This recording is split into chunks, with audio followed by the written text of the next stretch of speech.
आया। जमीन उसके गर्द घूमने लगी, मंजर उसकी आंखों के सामने गड़मड़ हो गए। इसी फैसला किन लम्हे में इसकी आंखों से पर्दा हट गया। अब उसे सामने अपना बूढ़ा बाप नजर नहीं आ रहा था, बल्कि मुस्तकबल की एक हौलनाक फिल्म चल रही थी। उसने खुद को 30 बरस बाद देखा, एक अपाहिज, कांपता हुआ बूढ़ा, जिसे उसका अपना बेटा इसी रास्ते पर पैठ पर उठाए लिए जा रहा है, इसी चट्टान तक छोड़ने के लिए। उसने अपने बेटे की आंखों में हकारत देखी और अपने बेटे की बेवी की चीखें सुने जो उस पर बरस रही थी। उसने तन्हाई की सर्दी, नाफरमानी की तलखी और इंजाम की बेरहमी को महसूस किया।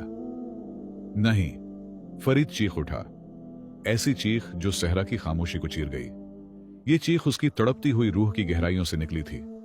नहीं अबा, ये नामुमकिन है।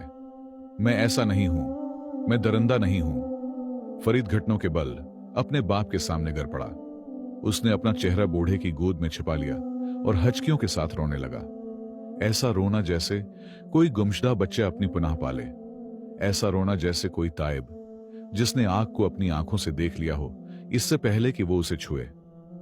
मुझे माफ कर दो अबा, मुझे माफ कर दो मेरे बाप। शैतान ने मेरी आंखों पर पर्दा डाल दिया था, दुनिया ने मुझे फरेब दिया। मैं अपने हाथों से अपनी जन्नत को फेंक देने वाला था। मैं अपने मुस्तकबल को और अपने बेटे के मुस्तकबल को जला देने वाला था।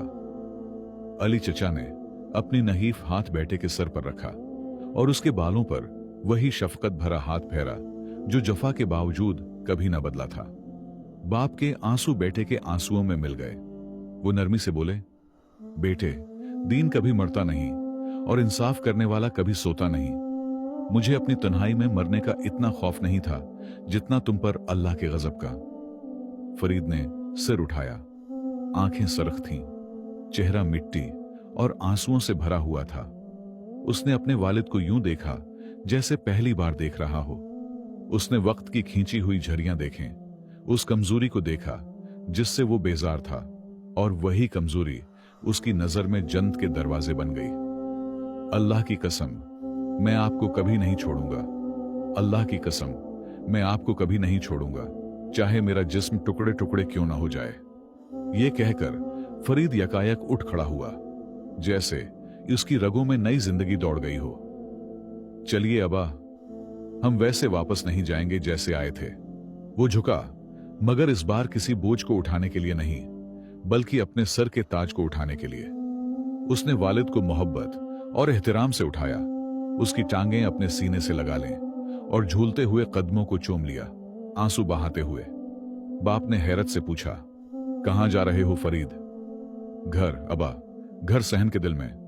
आप उस घर के आका होंगे, हुक्म देने वाले, और आज से आपका खादिम फरीद होगा आपके कदमों में, और मेरी बीवी आपका मकाम पहचानेगी, वरना उसका मेरे पास कोई मकाम नहीं।